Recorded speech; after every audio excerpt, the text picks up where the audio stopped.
तो ये कहानी है दाइसुके की, जो अपने माता पिता को खोने के बाद बदले की आग में जलकर अपने ऑलमाइटी वेपन एक मेका रोबोट से अपने पूरे प्लेनेट को तबाह कर देता है। लेकिन इस वजह से उसकी फियांसी उसके हाथों से मारी जाती है, जिसके बाद वो ना जाने कैसे पृथ्वी पर आ जाता है। लेकिन यहाँ पर भी दुश्मन दाइसुके के मेका रोबोट को पाने के लिए धरती पर तबाही मचाने लगते हैं। इसीलिए दाइसुके इस दुनिया की हिफाजत के लिए अपने मेका रोबोट ग्रैंडाइजर के साथ दुश्मन से लड़ता है। लेकिन क्या वो दुनिया को बचा पाएगा?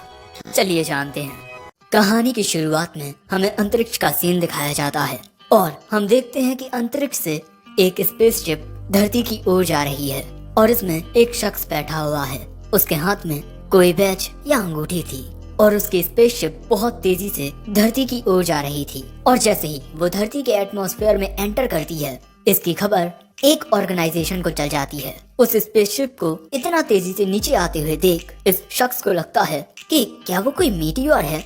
हम देखते हैं कि वो स्पेसशिप एक रेगिस्तान में जाकर टकराती है, जिसके कुछ देर बाद एक गाड़ी में बैठकर एक लड़की हादसे वाली जगह पर जा रही है। वहीं उस धमाके के बाद हम धूल के बीच से किसी लड़के को आते हुए देखते हैं। लेकिन तभी अचानक वो लड़का बेहोश होकर वहीं गिर जाता है और जब वो लड़की उस जगह पर पहुंचती है तब उसे अपनी दूरबीन से वो लड़का थोड़ी दूरी पर बेहोश पड़ा नजर आता है और वो इसकी खबर हेडक्वार्टर को देती है कि धमाके वाली जगह पर कोई लड़का बेहोश पड़ा हुआ है। जिसके बाद वो उस लड़के से आकर पूछती है, तुम ठीक तो हो ना? क्या तुम मेरी बात सुन सकते हो? क्या तुम्हें मेरी बातें समझ आ रही हैं? वो लड़का बेहोश होता है, जिसके बाद वो लड़की उस लड़के को अपनी कार में बैठाती है। तभी हेडक्वार्टर से उसे सूचना मिलती है, डॉक्टर हेल के लोग वहाँ आ रहे हैं, सायाका वहाँ से जल्दी निकलो। जिसके बाद सायाका गाड़ी में बैठकर तेजी से उस जगह से निकलने लगती है। लेकिन थोड़ी ही देर में उसके पीछे दुश्मन के टैंक पड़ जाते हैं और वो उस पर बुलेट से शूट करने लगते हैं। लेकिन सायाका उनकी गोलियों से बचकर ये कहती है कि इनसे बचना तो बच्चों का खेल है। जिसके अगले ही पल में उसके सामने जमीन में से एक बड़ा अजीब सा रोबोट निकलता है। लेकिन उसे देखकर भी सायाका घबराती नहीं। वो अपनी कार का शेप बदल के उसे उड़ा लेती है और उस रोबोट से बचकर निकल जाती है। लेकिन तभी वो रोबोट अपनी लेजर से उसकी कार को पकड़ लेता है और फिर उसे अपनी ओर खींचने लगता है। लेकिन तभी उसकी मदद करने के लिए वहाँ एक रोबोट आता है, जिसे एक लड़का चला रहा था और वो आते ही विलेंस के रोबोट को तोड़ देता है और इसके बाद सायाका की कार को पकड़कर उसे यहाँ से ले जाता है। इस लड़के का नाम कोजी है। वो पूछता है, सायाका तुम ठीक तो हो ना? वो कहती है, हाँ मैं बिल्कुल ठीक हूँ। वैसे तुम्हें आकर मेरी मदद करने की जरूरत नहीं थी, मैं खुद सब कुछ संभाल लेती। कोजी कहता है, मैं तो बस हेलो हाय कहने के लिए आया था। वैसे वो लड़का कौन है? सायाका बताती है कि ये लड़का मुझे धमाके वाली जगह पर मिला।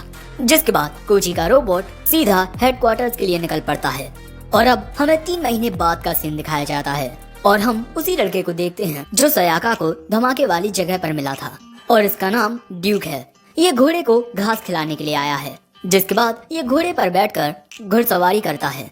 तुम हमेशा की तरह बहुत तेज हो गोरो। तभी वहाँ कोजी आता है और वो ड्यूक से कहता है, तुम यहाँ मेरे मेहमान हो, मैं तुम्हें ये काम नहीं करने दे सकता दाइसुके। ये लोग ड्यूक को दाइसुके कहकर बुलाते हैं और ऐसा इस वजह से है क्योंकि दाइसुके अपनी याददाश्त खो बैठा है। उसे अपनी पिछली जिंदगी के बारे में कुछ याद नहीं है। वो कहता है, मेरी वजह से तुम्हें परेशानी हो रही होगी, है ना कोजी? कोजी कहता है, ऐसा मत कहो। इसके अलावा गोरू तुम्हें काफी पसंद करता है। ये तुम्हारे अलावा किसी और को खुद पर बैठने नहीं देता। और देखकर तो लग रहा है कि कोजी और गोरू के बीच 36 का आंकड़ा है। लेकिन इसके बाद कोजी कहता है, चिंता मत करो, तुम हमारे दोस्त हो। इसके बाद हमें मार्केट का सीन दिखाया जाता है, जहाँ पर कोजी, दाइसुके और सायाका शॉपिंग करने के लिए आए हैं। दूसरी ओर हम सायाका के पिता को देखते हैं, जो सायाका से बात करते हुए कहते हैं उसकी याददाश्त अभी तक वापस नहीं लौटी। सायाका दाइसुके को धमाके वाली जगह पर भी लेकर गई कि दाइसुके को कुछ याद आ जाए, लेकिन कोई फायदा नहीं हुआ। लेकिन सायाका के पिता ने क्रैश हो रहे उस मीटियोर की पिक्चर को फिल्टर कर लिया है। लेकिन ये इतनी साफ नहीं है, जिस वजह से पता लगा पाना कि ये क्या है बहुत मुश्किल है। लेकिन जब सायाका अपने पिता से बात कर रही थी, उतनी ही देर में कोजी और दाइसुके उसकी आंख से ओझल हो जाते हैं।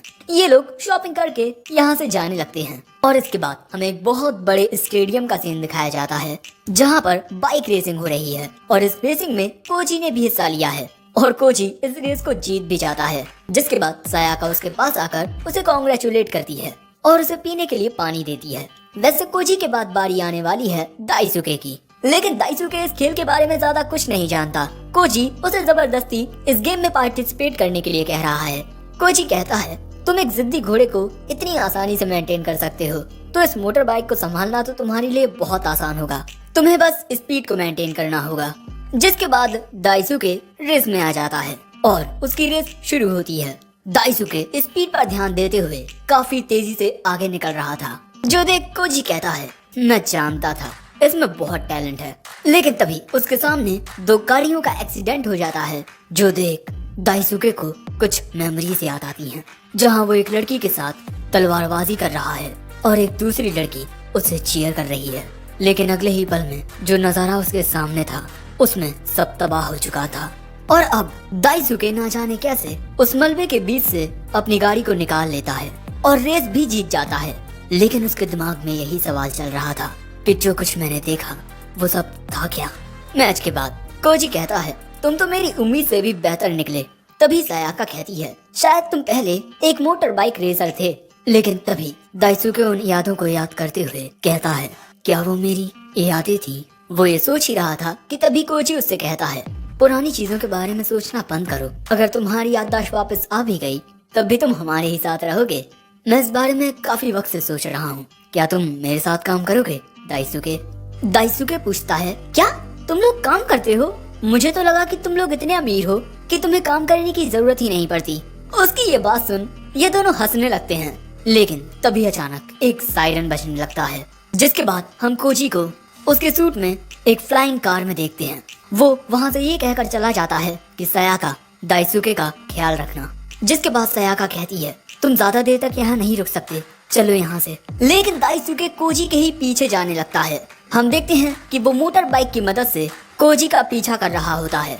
कोजी उड़ते हुए एक रिजॉर्ट के पास आता है, जहाँ पर एक बड़ा सा पूल होता है और तभी वो पूल बीच में से खुल जाता है, जिसके अंदर से कोजी का बड़ा रोबोट निकलता है और तभी दाइसुके भी उस जगह पर पहुँच जाता है।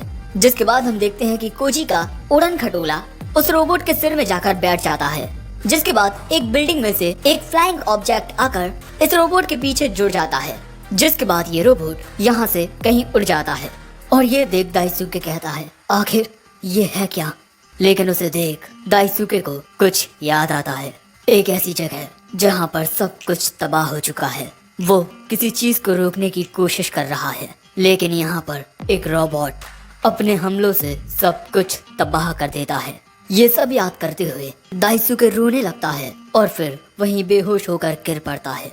जिसके बाद हमें उसका पास्ट दिखाया जाता है, जहाँ एक अलग दुनिया में एक लड़की उससे पूछती है, क्या हुआ ड्यूक, तुम परेशान लग रहे हो? ये बताता है, मैंने एक सपना देखा जो बहुत ज्यादा डरावना था।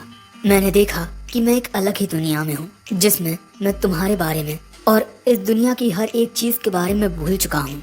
वो लड़की कहती है, आखिर तुम अपनी फियांसी के बारे में कैसे भूल सकते हो? शर्म करो। वो कहता है, पता नहीं क्यों मुझे बहुत अजीब लग रहा है।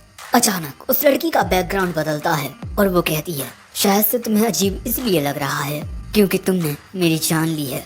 और यही सब दाइसुके सपने में देख रहा था। उसकी आंख खुलती है। उसके बेहोश होने के बाद सायाका उसे अपने साथ ले आई थी। जागते ही वो सायाका से पूछता है कि आखिर वो जाइंट रोबोट था क्या? सायाका बताती है, वो मैजिंगर ज़ेड था, कोजी का दोस्त। कोजी के दादा एक महान साइंटिस्ट थे और वो कई सारी फील्ड्स में अद्भुत बदलाव लेकर आए और उनके इन्हीं आविष्कारों की वजह से काबूतो फाउंडेशन क्रिएट हुई और उसी फाउंडेशन के एक बहुत बड़े प्रॉफिट से जस्टिस की रखवाली के लिए ये रोबोट बनाया गया, मैजिंगर ज़ेड। लेकिन ये बात किसी को नहीं पता कि इस रोबोट को कोजी चलाता है। कोजी तुम्हें इस बारे में बताना चाहता था, लेकिन हम नहीं चाहते थे कि तुम ये सब जानकर परेशान हो। माफ करना, हमने तुमसे ये बात छुपाई। वो कहता है, कोई बात नहीं, तुम और कोजी बहुत अच्छे हो। तुम दोनों के लिए मैं बस एक अजनबी था, लेकिन फिर भी तुम दोनों ने मेरा ख्याल रखा, इसके लिए शुक्रिया। सायाका कहती है, कोई बात नहीं, लेकिन क्या तुमने कोजी के ऑफर के बारे में सोचा? लेकिन जब वो मुड़कर देखती है तब दाइसुके वहाँ नहीं होता। हम देखते हैं कि दाइसुके सायाका की गाड़ी लेकर निकल चुका था। कोजी, सायाका, मैं तुम दोनों से बहुत प्यार करता हूँ इसीलिए मैं तुम्हारी दुनिया में ज्यादा देर तक नहीं रुक सकता। लेकिन तभी कोजी वहाँ आकर दाइसुके को रोक लेता है और इसके बाद उससे पूछता है, तुम कहाँ जा रहे थे और मुझे ऐसा क्यों लग रहा है कि तुम मुझसे कुछ छुपा रहे हो? प्लीज मुझे बताओ दाइसुके, क्या बात है? जिसके बाद वो बताता है, कोजी मैं इस दुनिया से नहीं हूँ, मैं फ्लीट नाम के एक दूसरे प्लेनेट से आया हूँ और उस दुनिया में मैंने एक बहुत बड़ा गुनाह किया है। मेरे पास तुम्हारे मैजिंगर की तरह एक रोबोट है, लेकिन मेरा वो रोबोट तबाही का दूसरा नाम है और उसे पाने के लिए वेगा ट्रूप्स कोई ना कोई चाल जरूर चलेगी और अगर वो ग्रैंडाइजर उनके हाथ लग गया तब चारों ओर तबाही मच जाएगी। इसीलिए मैं उसे सूरज के पास ले जाकर उसे वहीं पिघला दूंगा। कोजी पूछता है, लेकिन अगर तुम सूरज के ज्यादा करीब गए तब तुम? दाइसुके कहता है, मुझ जैसे किसी शख्स को जिंदा रहने का कोई हक नहीं। लेकिन कोजी कहता है, तुम मेरे दोस्त हो और मैं अपने दोस्त को मरते हुए नहीं देख सकता। लेकिन तभी हेडक्वार्टर्स में एक अनाउंसमेंट होती है कि अंतरिक्ष में कुछ अजीब देखने को मिला है। हम देखते हैं कि आसमान में काफी सारी फाइटिंग स्पेसशिप्स हैं जो धरती पर चारों ओर फैल रही हैं और उन्हें देख दाइसुके कहता है, वो आ चुके हैं वेगा ट्रूप्स। जिसके बाद हम देखते हैं कि दुश्मन की सेना धरती पर तबाही मचाने लगती है, जो देख सयाका घबरा कर कोजी को कॉल करती है। सो कोजी उनसे लड़ने के लिए जाने लगता है। दाइसुके उसे बताता है कि इस दुनिया के हथियार उन पर कोई काम नहीं करेंगे। लेकिन कोजी कहता है, चाहे कुछ हो लेकिन मैं इस दुनिया को बर्बाद होते हुए नहीं देख सकता और तुम चिंता मत करो, मेरे दद्दू का बनाया मैजिंगर तुम्हारी सोच से ज्यादा ताकतवर है। जिसके बाद कोजी वहाँ से चला जाता है। दूसरी ओर दुश्मन शहर में चारों ओर तबाही मचा रहे हैं। इंसान अपने फाइटर प्लेन्स और टैंक्स के जरिए उन फ्लाइंग ऑब्जेक्ट्स पर हमला करते हैं, लेकिन इसका कोई असर नहीं होता। दूसरी ओर सयाका जहाँ लोगों को सुरक्षित जगह पर लेकर जा रही थी, अचानक वहीं एक फ्लाइंग ऑब्जेक्ट आ जाता है जिस पर हमला करके मैजिंगर उसे खत्म कर देता है। लोग भी खुश हो जाते हैं कि उनकी हिफाजत के लिए मैजिंगर आ चुका है। इसके बाद काफी सारे फ्लाइंग ऑब्जेक्ट्स एक साथ मैजिंगर पर हमला करते हैं, लेकिन मैजिंगर अपनी आंखों की लेजर बीम से उन्हें खत्म कर देता है। लेकिन इसके बाद वहाँ एक बड़ी स्पेसशिप आती है। ये भी एक टाइप का रोबोट होता है और जब मैजिंगर इस पर हमला करता है तब वो उसके हमले से बच जाता है। जिसके बाद मैजिंगर अपनी चेस्ट से एक बहुत खतरनाक लेजर अटैक करता है, लेकिन एक इनविजिबल शील्ड उस रोबोट को प्रोटेक्ट करती है और इसके बाद वो रोबोट मैजिंगर पर हमला करके उसे घायल कर देता है। सो मैजिंगर अपने पंच से उसकी ओर शूट करता है, लेकिन उसकी शील्ड फिर से उसे प्रोटेक्ट कर लेती है और तभी कोजी अपने जेट को बुला लेता है जो मैजिंगर से जुड़ जाता है और इसके बाद मैजिंगर उड़कर उस रोबोट के साथ फाइट करने लगता है। इन दोनों की ही एक दूसरे के साथ कड़ी टक्कर हो रही थी, लेकिन वो रोबोट मैजिंगर के जेट का एक पंख तोड़ देता है और इसके बाद अपने नुकीले पंजों से हमला करके मैजिंगर को नीचे गिरा देता है। और दाइसुके इस तरह अपने दोस्त को गिरता हुआ देख रहा था। सारे लोग मैजिंगर का हौसला बढ़ा रहे थे। हार मत मानो, तुम ये कर सकते हो। मैजिंगर फिर से खड़ा होने की कोशिश करता है, लेकिन वो रोबोट उसके पास आकर अपनी लेजर से उस पर हमला करने ही वाला था, लेकिन मैजिंगर अपने एक हाथ की मदद से उछलकर उस रोबोट की गर्दन को पकड़ लेता है और इसके बाद अपनी चेस्ट फ्लेम से उस पर हमला करता है। यहाँ मैजिंगर अपना पूरा जोर लगा देता है, जिसके बाद एक धमाका होता है। मैजिंगर ने उस रोबोट को हरा दिया है और अब वो फिर से लोगों के सामने आ जाता है। सभी ये देखकर खुश होते हैं। दाइसुके भी कहता है, तुमने ये कर दिखाया कोजी। और जैसे ही कोजी को लगता है कि अब सब खत्म हुआ, तभी अचानक मैजिंगर के पीछे एक बहुत ही बड़ा धमाका होता है, क्योंकि मैजिंगर से लड़ने के लिए वहाँ पर दो और खतरनाक रोबोट्स आ जाते हैं। लेकिन मैजिंगर बहुत जख्मी हो चुका है, लेकिन इसके बावजूद भी कोजी इनसे लड़ने के लिए तैयार हो जाता है। जिसके बाद मैजिंगर दौड़ते हुए जाकर उनमें से एक रोबोट पर अपने पंच से अटैक करता है, लेकिन मैजिंगर का हाथ ही टूट जाता है। जिसके बाद दूसरा रोबोट मैजिंगर को पकड़ लेता है और फिर ये दोनों मैजिंगर को इस तरह दबाने लगते हैं, ये उसकी गर्दन को भी निकाल लेते हैं। अब कोजी मैजिंगर का यूज नहीं कर पाएगा। ये सब दाइसुके की आंखों के सामने हो रहा था। ये तबाही मेरी वजह से हो रही है, लेकिन अब मैं ही इसे रोकूंगा। मैं हूँ ड्यूक फ्लीट। और उसके ये कहते ही रेगिस्तान के बीचों बीच एक तूफान उठता है और उस तूफान के बीच से एक रोबोट निकलता है, जिसके अंदर दाइसुके जाकर बैठता है और उसका आउटफिट चेंज हो जाता है। और अब दाइसुके इस रोबोट यानी ग्रैंडाइजर को कंट्रोल करेगा वहीं इन रोबोट्स के बीच कोजी फंस चुका था। उसे यहाँ से निकलने का कोई रास्ता नजर नहीं आ रहा था। लेकिन तभी उसे दाइसुके की आवाज आती है। वो देखता है वहाँ पर एक खतरनाक रोबोट को और उसने कोजी को छुड़ा लिया है। ये ग्रैंडाइजर दिखने में कितना धांसू है। लेकिन इसके बाद हम देखते हैं कि ये दोनों रोबोट्स एक साथ ग्रैंडाइजर पर हमला करने आते हैं।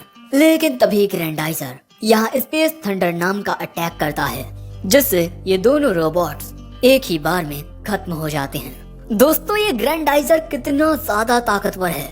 कोजी भी देखकर हैरान होता है कि एक ही बार में उन दोनों को खत्म कर दिया। ये शायद से वही रोबोट है जिसके बारे में दाइसुके कह रहा था। जिसके बाद हम देखते हैं कि दाइसुके कोजी को बचा तो लेता है, लेकिन शहर बहुत ज्यादा तबाह हो चुका था।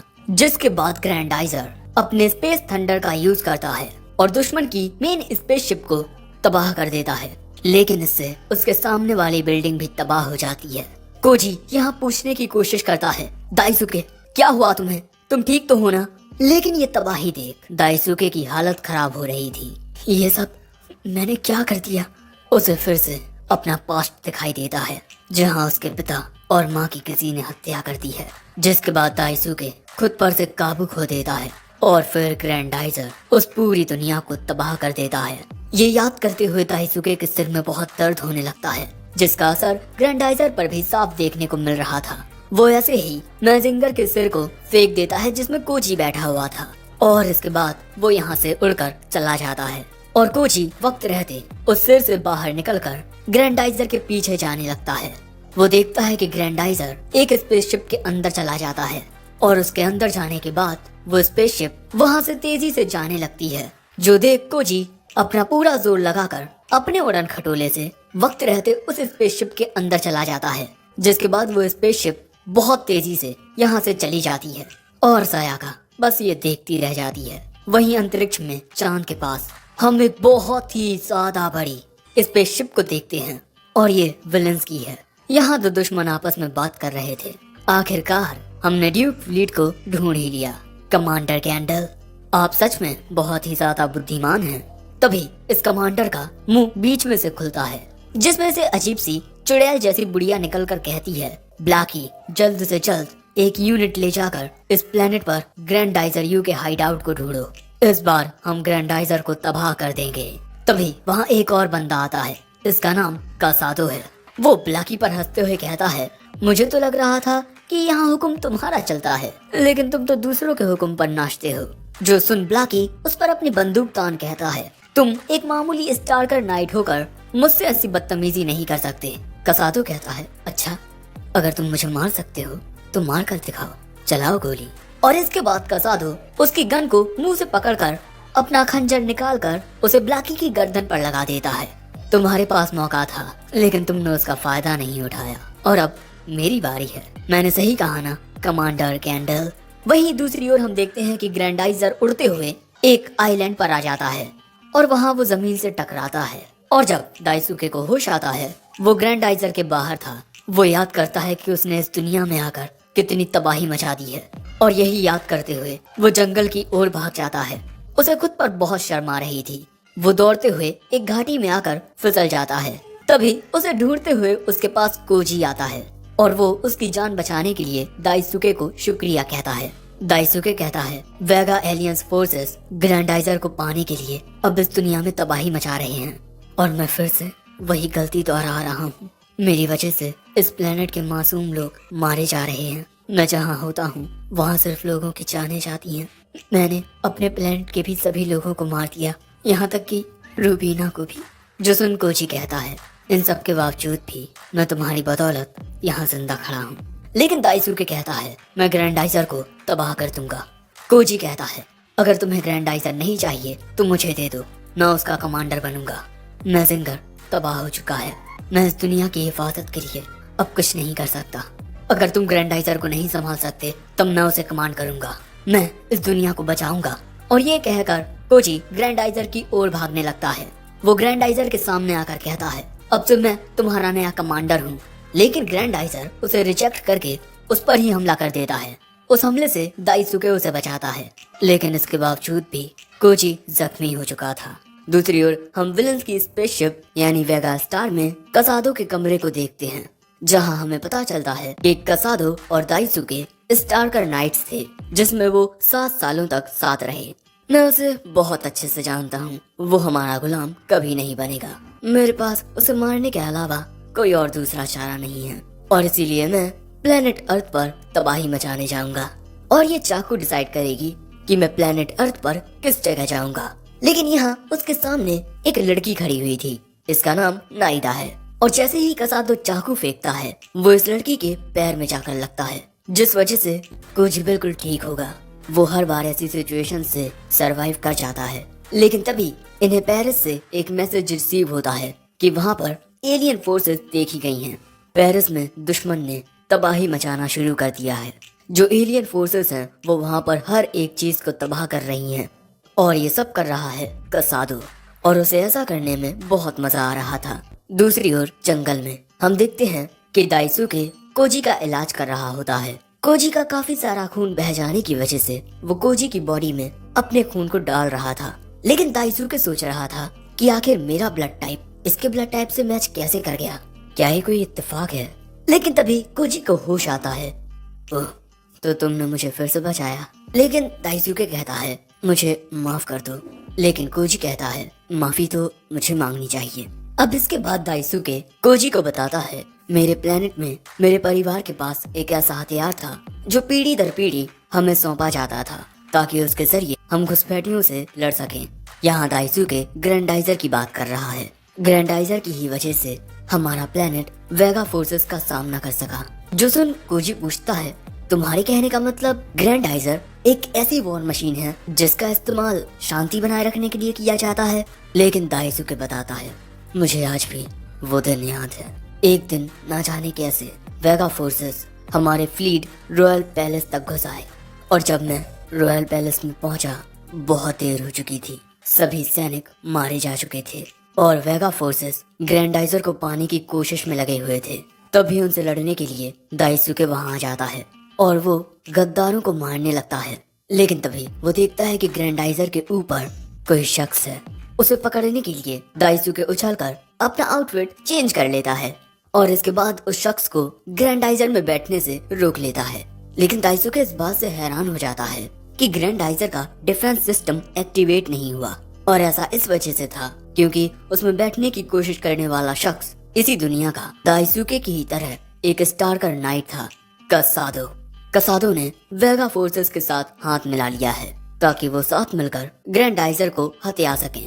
तभी वेगा के 2 सैनिक पीछे से आकर दाइसुके पर हमला करने की कोशिश करते हैं, लेकिन वो उनके हमले से बच जाता है। जो देख कसादो कहता है, एक साथ ड्यूक फ्लीट पर हमला करो। जिसके बाद हम देखते हैं कि ये वेगा के सैनिक एक साथ दाइसुके पर हमला करने लगते हैं। दाइसुके उनसे लड़ता हुआ ग्रैंडाइजर में जाकर बैठ जाता है और इसके बाद उसके फ्लाइंग सॉसर को एक्टिवेट करके वहां से जाने लगता है। लेकिन तभी वो देखता है कि कसादो ने उसके माता पिता को मार दिया है।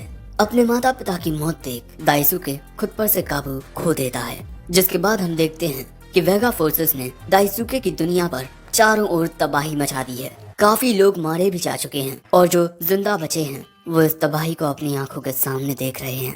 तभी रॉयल पैलेस के अंदर से ग्रैंडाइजर का फ्लाइंग सॉसर निकलता है। जो देख लोग कहते हैं, अरे नहीं, ये तो ग्रैंडाइजर है जो बेकाबू हो गया है। तभी इन मासूम लोगों के बीच कसादो आ जाता है और जब दाइसुके कसादो पर हमला करने की कोशिश करता है तो इस चक्कर में वो काफी सारे मासूम लोगों की भी जानें ले लेता है। और इसके बाद ग्रैंडाइजर नीचे उतरकर कसादो को मारने के लिए वहाँ पर हर एक चीज को तबाह करने लगता है। ग्रैंडाइजर को रोकने के लिए एक फीमेल स्टार्कर नाइट आती है अपना एक्वाटाइजर लेकर, और वो दाइसुके को रोकने की कोशिश करती है। लेकिन उसकी बात को ना सुनते हुए वो अपनी चेस्ट बीम से उस पर ही हमला कर देता है। ये लड़की खुद को एक बर्फ की शील्ड बनाकर बचाती है। तब भी कसादो इस लड़की को बताता है कि ड्यूक ने अपने ही माता पिता को मार दिया है, वो शायद पागल हो चुका है। लेकिन ये लड़की कसादो की ये बात मानने से इनकार कर देती है। लेकिन हम देखते हैं कि ग्रैंडाइजर बेकाबू होकर चारों ओर तबाही मचा रहा था, और जब वो इस लड़की पर हमला करने वाला था तभी वहाँ उड़ते हुए एक शिप आती है। इसमें बैठी हुई है दाइसुके की मंगेतर रुबीना। वो यहाँ दाइसुके को रोकने के लिए उसे समझाने के लिए आई है। वो उससे कहती है, क्या तुम सच में वही ड्यूक फ्लीट हो जिसे मैं जानती हूँ? दाइसुके कहता है, हाँ मैं वही हूँ। और जब वो इस लड़की पर हमला करने वाला था तभी वहाँ उड़ते हुए एक शिप आती है। इसमें बैठी हुई है दाइसुके की मंगेतर रुबीना। वो यहाँ दाइसुके को रोकने के लिए उसे समझाने के लिए आई है। वो उससे कहती है, क्या तुम सच में वही ड्यूक फ्लीट हो जिसे मैं जानती हूँ? आखिर तुम इस जगह को बर्बाद क्यों कर रहे हो जहाँ मैंने, तुमने और मेरी बहन टीरोना ने एक साथ खुशियों के पल बिताए हैं। रुबीना की बातें सुन दाइसुके अपने पुराने दिनों को याद करता है, लेकिन इससे पहले कि दाइसुके शांत हो पाता, वो देखता है रुबीना के पीछे कसादो की फ्लाइंग शिप वहाँ से निकलने की कोशिश कर रही है। वो फिर से बेकाबू हो जाता है और बेकाबू होकर ग्रैंडाइजर से हमला कर देता है, लेकिन इस वजह से रुबीना की शिप तबाह हो जाती है और दाइसुके को यहाँ लगता है कि उसने रुबीना की जान ले ली है, जिसके बाद तो वो पागल हो जाता है और ग्रैंडाइजर से पूरी तरह से काबू खो देता है और इसके बाद अल्टीमेट अटैक करने लगता है। ये सब टीरोना और वहाँ के मासूम लोगों के सामने हो रहा था और इसके बाद जो हमला होता है वो सब कुछ तबाह कर देता है। और इसी तरह दाइसुके अपने गुनाहों की कहानी कोजी को सुना रहा था। कोजी कहता है, तुम नहीं, असली गुनहगार वेगा ट्रूप्स हैं। दाइसुके कहता है, शायद तुम सही हो, लेकिन जो मैंने किया मैं उसके लिए कभी खुद को माफ नहीं कर सकता। उन्हें ग्रैंडाइजर चाहिए। अगर मैं ग्रैंडाइजर को ही खत्म कर दूं तो प्लेनेट अर्थ को कुछ नहीं होगा। कोजी कहता है, अगर तुमने ग्रैंडाइजर को तबाह कर दिया फिर तुम्हारा क्या होगा। लेकिन तभी इन्हें कोई मैसेज आता है, जिसके बाद ये दोनों अपने आउटफिट पहन लेते हैं और दाइसुके कहता है, कोजी इसके ज्यादा करीब मत जाना, इसको सिर्फ स्टारकर नाइट्स ही कमांड कर सकते हैं, क्योंकि इन नाइट्स के अंदर GN फैक्टर होता है। साथ ही इन्होंने बहुत कड़ी ट्रेनिंग भी की होती है।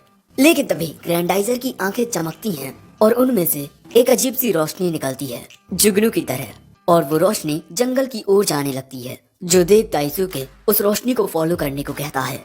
ये दोनों उस रोशनी के साथ एक अजीब सी गुफा में पहुंचते हैं। गुफा में बहुत अंधेरा होता है। अंदर जाने के लिए कोजी उसके हाथ की एक अंगूठी को किसी टॉर्च की तरह जला लेता है। वो दाइसुके को ये भी बताता है कि इस अंगूठी का इस्तेमाल कई तरीके से किया जा सकता है, एक बॉम्ब की तरह भी, और इसके धमाके से ना ही कोई रोबोटिक मशीन बच पाएगी, ना ही कोई फ्लाइंग सॉसर। लेकिन हम देखते हैं कि दूर से कोई शख्स इन पर नजर रख रहा था, जिसके बाद ये दोनों उस गुफा की दूसरी ओर आते हैं, जहाँ बहुत ही अजीब से स्टैचू बने हुए थे और मेन स्टैचू बिल्कुल ग्रैंडाइजर की तरह लग रहा था। यहाँ पर कई सारी चीजें भी लिखी हुई थी, लेकिन इन दोनों को ही ये भाषा समझ नहीं आती। लेकिन तभी वहाँ एक लड़की आकर कहती है, ये लीजेंड्स की भाषा है, और यही लड़की इन दोनों पर नजर रख रही थी। और तभी ये लड़की दाइसुके के पास आकर उससे एक सवाल पूछती है, क्या तुम अच्छे इंसान हो या बुरे। इससे पहले कि दाइसुके जवाब देता, कोजी कहता है, ये एक बहुत ही अच्छा इंसान है, यह हमारी दुनिया को बचाने के लिए विलन से फाइट कर रहा है। लेकिन इसके बाद ये लड़की बताती है कि जब भाग्य इस आइलैंड पर दो लीजेंड्स को एक साथ लेकर आएगा तब ये रास्ता खुलेगा। यानी कि ग्रैंडाइजर के इस बड़े से सिर के पीछे कोई रास्ता है, और ये रास्ता कहाँ जाता है इसके बारे में कोई नहीं जानता सिवाय इस लड़की के, और ये लड़की वो रहस्य सिर्फ अच्छे लोगों को बताएगी। कोजी कहता है, मैंने कहा ना दाइसुके एक अच्छा पर्सन है। वो लड़की कहती है, ये तुम कह रहे हो लेकिन ये नहीं। दाइसुके कहता है, मुझे नहीं लगता कि मैं एक अच्छा इंसान हूँ, और सच कहूँ तो मैं झूठ नहीं बोलता। इसके बाद हम देखते हैं कि इस आइलैंड पर एक छोटा सा ही गांव बसा हुआ है, और वो लड़की कोजी और दाइसुके को अपने घर लेकर आती है और बताती है कि ये आइलैंड ऑफ वुल्व्स है, जापान का ही एक हिस्सा। और वो लड़की कम्युनिकेट करने के लिए इन्हें एक मोबाइल भी देती है, जिसके बाद कोजी बात करने के लिए चला जाता है और दाइसुके पूछता है, तुमने मुझसे ये क्यों पूछा कि मैं एक अच्छा शख्स हूँ या बुरा। वो कहती है, जाहिर सी बात है, अगर तुम एक अच्छे शख्स हुए तब मैं तुमसे शादी करूंगी। इससे पहले की बात कुछ आगे बढ़ती, कोजी सयाका से बात करने लगता है। सयाका को इसकी बहुत चिंता हो रही थी, लेकिन कोजी से बात करने के बाद सयाका चैन की सांस लेती है और अपने पिता को भी बताती है कि कोजी बिल्कुल ठीक है। लेकिन इसके बाद कोजी को पता चलता है कि वेगा फोर्सेस ने पेरिस पर हमला कर दिया है। न्यूज चैनल्स पर भी यही बताया जा रहा है। इन हमलों से बहुत ज्यादा नुकसान हो रहा है, कई इंसानों की जानें जा चुकी हैं और लगभग आधा पेरिस तबाह हो चुका है। ये देख कोजी को इन वेगा फोर्सेस पर बहुत गुस्सा आता है, लेकिन यहाँ दाइसुके की नजर कसादो की स्पेसशिप पर जाती है, जिसके बाद वो कोजी से कहता है, जो फ्लाइंग सॉसर टीवी पर दिखाया गया वो मेरे दुश्मन कसादो का है, जिसने मेरे माता पिता की हत्या की है। मुझे नहीं पता कि मैं इस बार खुद पर काबू कर पाऊंगा या नहीं, लेकिन मुझे डर है कि अगर मैं बेकाबू हो गया तो ग्रैंडाइजर की ताकत प्लेनेट अर्थ को तबाह कर देगी। लेकिन कोजी कहता है, दाइसुके तुम्हारा इस प्लेनेट पर आना कोई इत्तेफाक नहीं था, ये भाग्य का खेल है। मैं मानता हूँ कि तुम्हारे प्लेनेट पर तुम्हारे साथ जो हुआ वो बहुत अनफॉर्चुनेट है, लेकिन मैं उसका दोषी तुम्हें जरा भी नहीं मानता। मैं वादा करता हूँ जिसने तुम्हें दर्द दिया है मैं उससे बदला लूंगा, इसीलिए हम साथ में लड़ेंगे। जिसके बाद कोजी दाइसुके को अपनी वो अंगूठी दे देता है। मैंने तुम्हें बताया है ना कि ये रिंग बिल्कुल एक बॉम्ब की तरह है। अगर तुमने खुद पर से काबू खोया तब मैं तुम्हें इस रिंग के जरिए खत्म कर दूंगा। दाइसुके कहता है, कोजी मुझसे वादा करो कि अगर मैंने खुद पर से काबू खोया तब तुम मुझे मारने में हिचकिचाओगे नहीं।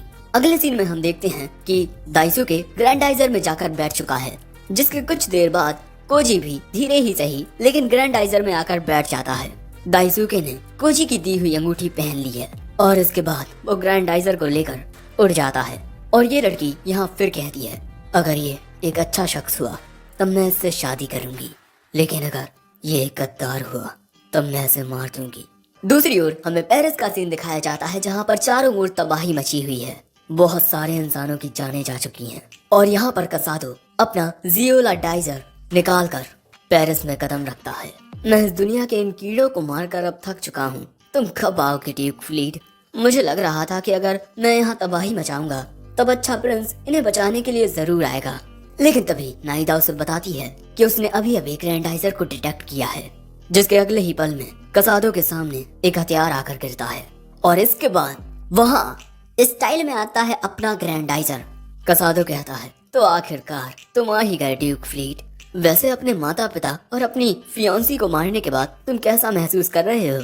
लेकिन दाइसुके कहता है, इस बार तुम मुझसे बचकर भाग नहीं पाओगे और अब इन दोनों के बीच एक बहुत ही बेहतरीन युद्ध होने वाला है। लेकिन उससे पहले हमें बताया जाता है कि हमारे अंतरिक्ष में धरती से बहुत दूर 200 से ज्यादा प्लेनेट एक संघ बनाकर रहते थे, जिसका शासन प्लेनेट वेगा करता था, क्योंकि इसकी मिलिट्री पावर सबसे ज्यादा एडवांस और पावरफुल थी और वेगा के अंदर और भी ज्यादा प्लेनेट्स पर राज करने की भूख थी। इसीलिए अलग अलग प्लेनेट पर जाकर वहाँ के लोगों से लड़ते और उस प्लेनेट को हथियार लेते।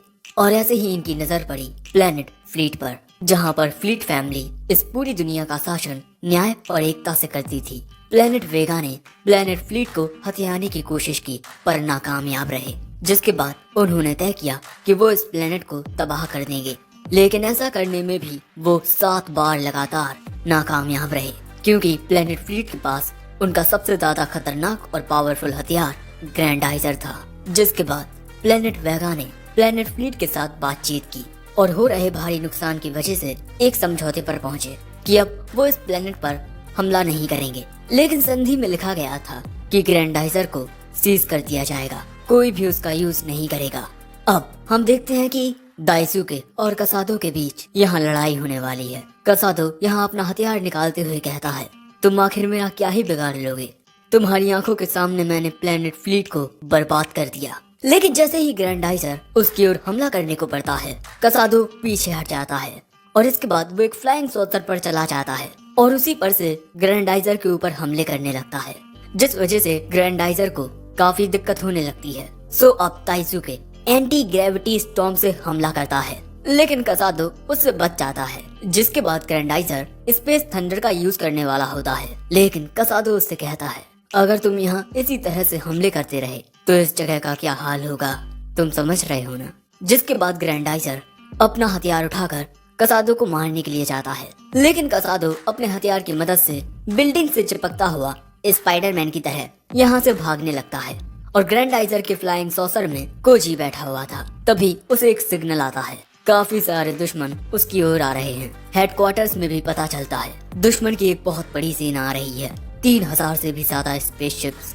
दूसरी ओर वेगा स्पेसशिप में हम देखते हैं कि लेडी गैंडल कह रही हैं, हमें कसादो के वहाँ होने का फायदा उठाना चाहिए। ब्लैकी कहता है, आपका ये आइडिया तो बहुत ही बढ़िया है लेडी गैंडल।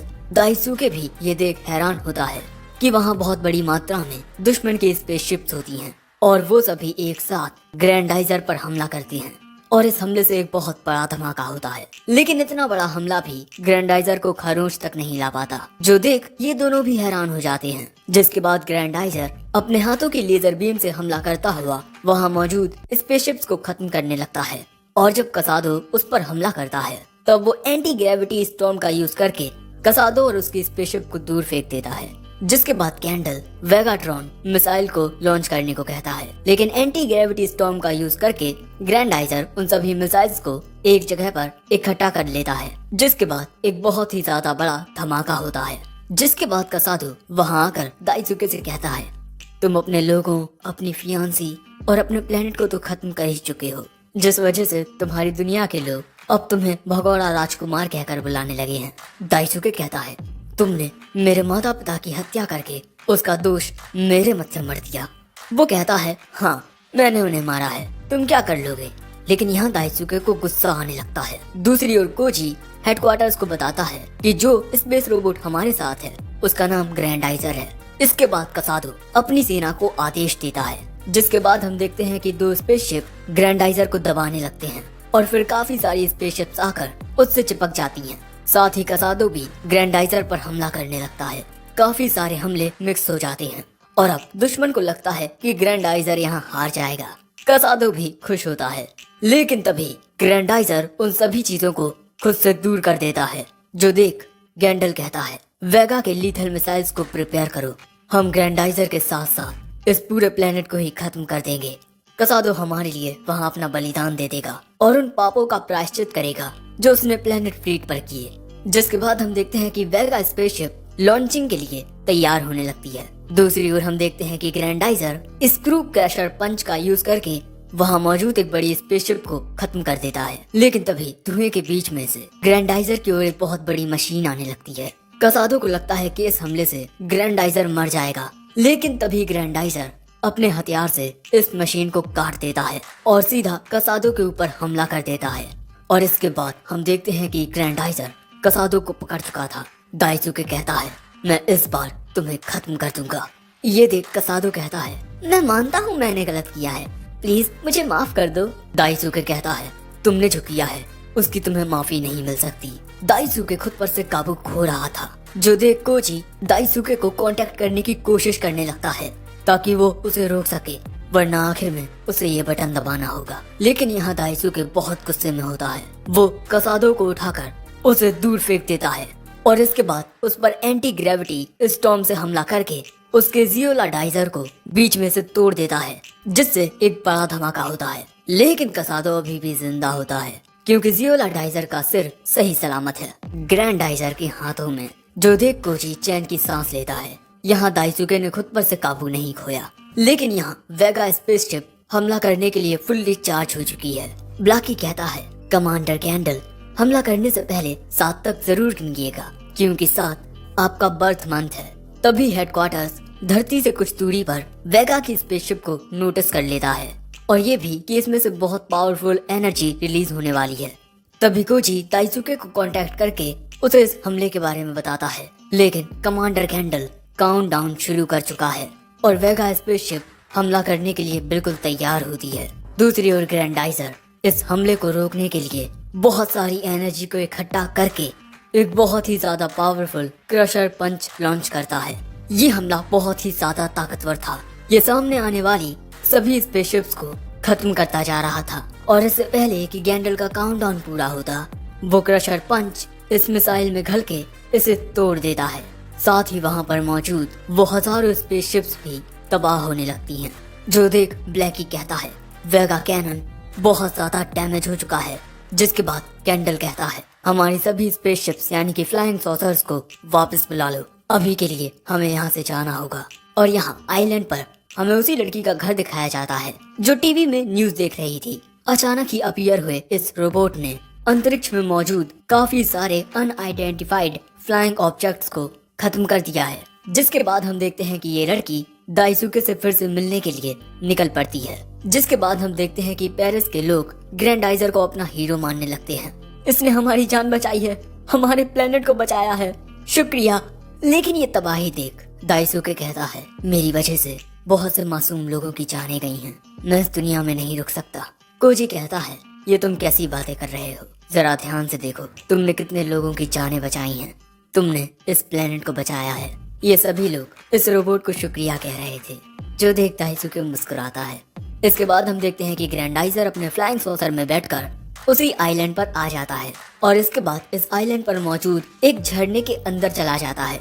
यहाँ पर एडवांस टेक्नोलॉजी के साथ पूरा एक हेडक्वार्टर टाइप मौजूद है।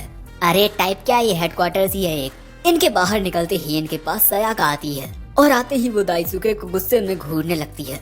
मुझे माफ कर देना, मैं अचानक ही गायब हो गया। सयाका उसे माफ कर देती है, जिसके बाद सयाका के पिता एक एक्सपर्ट फोटोन एनर्जी साइंटिस्ट और कोजी के दादा के सबसे होनहार स्टूडेंट यूमी आते हैं। और इसके बाद वहाँ आते हैं स्पेस रिसर्च साइंटिस्ट डॉक्टर गेंजो।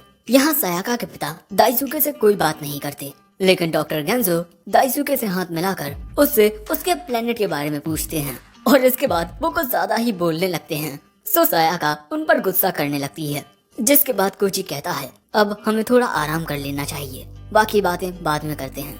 लेकिन तभी यूमी कहती हैं माफ करना, लेकिन दाइसुके मैं तुम्हारे ऊपर पहले कुछ मेडिकल टेस्ट करना चाहता हूँ। और इसके बाद दाइसुके की बॉडी पर मेडिकल टेस्ट होने लगते हैं, ये चेक करने के लिए कि कहीं ये स्पेस से अपने साथ कोई वायरस तो नहीं ले आया। टेस्ट के जरिए इन्हें पता चलता है कि दाइसुके की बायोलॉजिकल कैरेक्टरिस्टिक्स बिल्कुल किसी इंसान की तरह ही हैं। डॉक्टर गेंजो को तो इस बात का भी यकीन होता है कि हमारे पूर्वज एक ही थे और ये दोनों ये डिसाइड करते हैं कि वो दाइसुके और ग्रैंडाइजर के बारे में इस वक्त गवर्नमेंट को नहीं बताएंगे। दूसरी ओर लिफ्ट से कहीं जाते हुए सयाका कोजी को बताती है कि इन्होंने मैजिंगर सेट को बेस 3 में रख दिया है और ऐसा करने में इन्हें काफी दिक्कत हुई। और इसके बाद वहाँ आकर कोजी अपने मैजिंगर की हालत देखता है। सयाका कहती है उदास मत हो, इसमें थोड़ा वक्त लगेगा लेकिन ये फिर से पहले जैसा हो जाएगा। लेकिन कोजी कहता है मैजिंगर, इतने ज्यादा ताकतवर दुश्मनों का सामना करते करते तुम बहुत थक चुके होगे है ना, लेकिन तुम्हारे अलावा उन दुश्मनों को कोई नहीं हरा सकता। तुम्हारा रॉकेट पंच सबसे ज्यादा ताकतवर होता है और आने वाले वक्त में मैं खुद को और बेहतर बनाऊंगा ताकि हमें फिर से कोई हरा ना सके, क्योंकि तुम वो गार्जियन हो जिसे मेरे ग्रैंडपा ने मेरे लिए बनाया था। मैजिंगर सेड। दूसरी ओर वेगा स्पेसशिप्स, जिसे अब हम वेगा हेडक्वार्टर कहेंगे, वहाँ हमें पता चलता है कि इनका वेगा कैनन तब तक रिपेयर नहीं हो सकता जब तक ये अपने प्लेनेट पर नहीं जाते। लेकिन कमांडर गैंडल वहाँ जाने से मना कर देते हैं। हमारे लोग जब हमें वहाँ इस शर्मिंदगी में आता हुआ देखेंगे तब हमारी वहाँ क्या इज्जत रह जाएगी। ब्लाकी कहता है ये सब उस बेवकूफ कसादो की वजह से हुआ है। गैंडल कहता है उस कसादो की एक मेड है ना, हमें उसका फायदा उठाना चाहिए। दूसरी ओर सयाका देखती है कि कोची अभी भी मैजिंगर को लेकर उदास था, लेकिन तभी वहाँ दाइसुके आता है। कोची कहता है मैंने कभी नहीं सोचा था कि मैं ऐसे रोबोट्स का सामना करूंगा जो मैजिंगर से भी ज्यादा ताकतवर होंगे। ये संसार बहुत बड़ा है और इस संसार में हमारा प्लेनेट अर्थ समुद्र में मौजूद एक बूंद की तरह है।